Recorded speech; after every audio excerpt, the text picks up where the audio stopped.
tribute. That's one of my favorite Biggie joints, Unbelievable.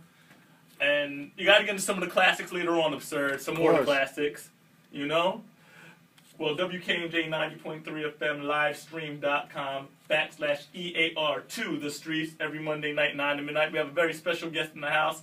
And I don't know if he brought the cold weather because of this brick outside. He hails from Brick City, Newark, New Jersey. Yeah. Kalil Kash. Yeah, what up? What's going on, man? How you been? How's everything? Good, you know what I mean? It's always a pleasure whenever I see you, you know. Definitely. I always see you running around the city. You're here, your public assembly. Word. You was at the, well, it's no longer the court, but, you know, back in the court tavern, back what it was. Word. You're one of the last few of the newer MCs that I met who got a chance to perform there before. Yeah, man. That was a cool spot to rock at, man. I remember the first time I rocked that out there. That was opening up for Master Ace, right? Yeah, at the birthday bash for Absurd and I, yeah. That was sick. That was sick.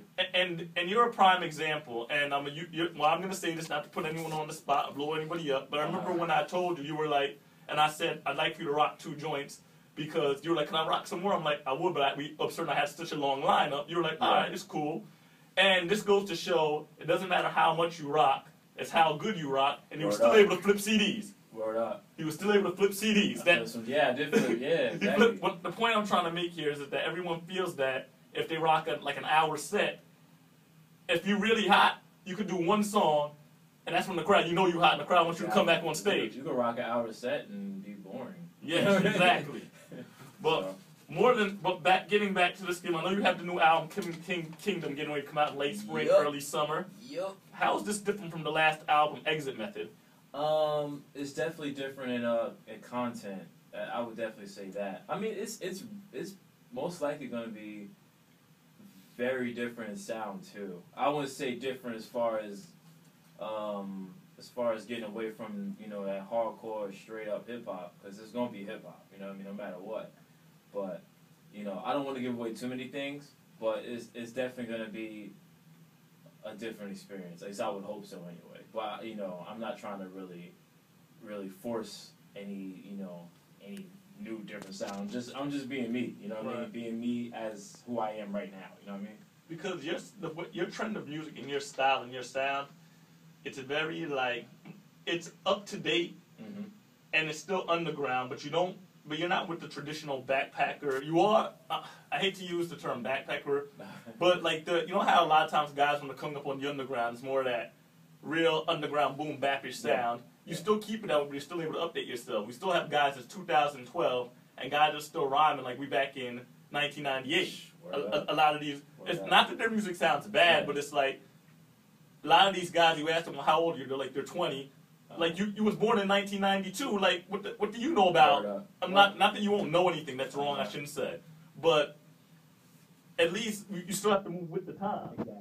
And that's the one thing I can say about an artist like Busta Rhymes. He moves with the times. He always reinvents himself. How are you able to still try to move with the times? Because you're about 26 now. Well, going on 27. 27. Yeah. How are you able to what makes you still stay relevant with the times? Well, the thing is, I don't really think about trying to be relevant with the times. It's just because I mean, it's obvious that I have a lot of influence from boom bap stuff because that's a lot of stuff I'm into. You know what I mean? But that's like you said, I don't really consider myself a backpacker or any term really.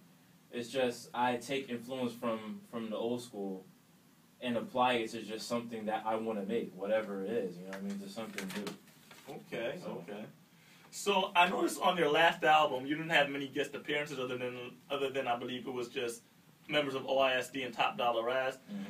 Because a lot of guys try to have even underground and commercial. Well, I hate the term underground. Artists as a whole period try to flood an album and just put a lot of featured guest appearances.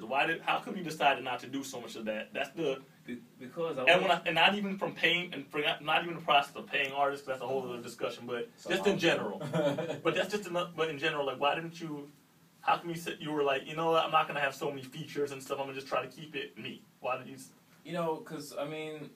I wanted to keep it me. I want people to get me out the album. I don't want people to get everybody else. I don't. I feel my music is good enough. My rhyming, my lyrics are good enough to stand by itself without having. I'm not gonna diss anybody that does have a lot of features. That's what you do. It's cool. But for me, I want Cash to get me on the album. Like you bought a Kalil Kash album. you expect to have a Kalil Kash album. So. Well said. And I know you've worked with Porter Rock in the past. And Porter Rock, I had him on the phone just to tell you what's up. And also, number two, tell us about that collaboration with Porter Rock. How did that get down? How did you go down? Well, which one? Oh yeah, he said you worked on something more recent with him. Oh yeah. We were talking about that recently about dropping that. It was this song. I don't even have a title for it, and it's funny. I went over. It actually wasn't that recent. It was a couple of years ago, but I went to his house to just do his joint. I was listening to some beats, and he turned the beat on. I was like, yo, that right there, I need that. And it was bananas, like just raw, just straight raw hip hop. And he was telling me actually like, yo. I had this, like, he told me after I finished it, he was like, yo, I had this beat reserved, like, to send to Nas. But since you wrote some craziness on it, yo, you could rock it. I was like, are you out of your mind? Like, are you serious? It bugged me out. But I did the joint, so it's just been basically in my hard drive for, like, a minute now. So, definitely want to drop that soon enough. Okay. And you'll bring it here first. Of course.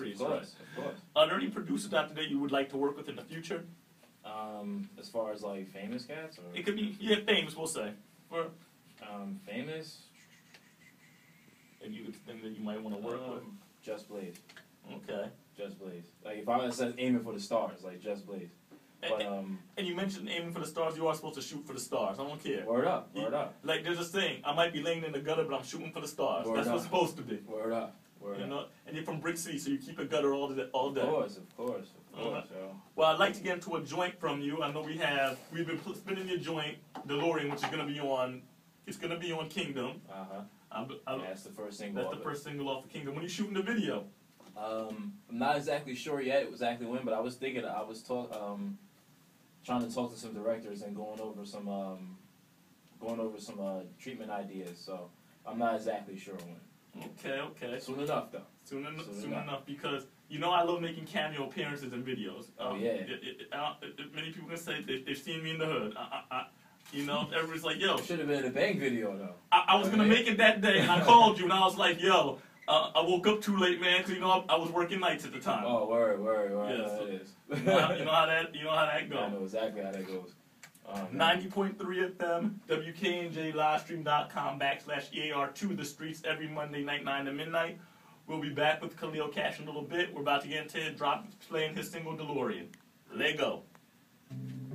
All right, absurd.